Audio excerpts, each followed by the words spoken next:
You ask Tiger to solve. This deals with linear equations with one unknown. The final result is x equals -10. Let's solve it step by step. Group all constants on the right side of the equation. Subtract 3 from both sides. Group like terms.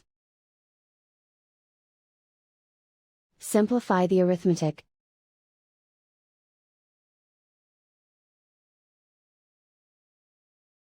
Isolate the x.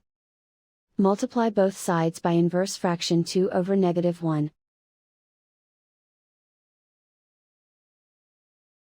Group like terms.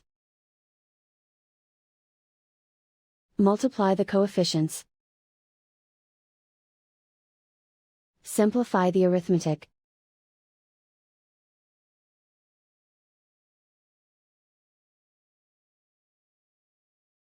And so the final result is x equals -10.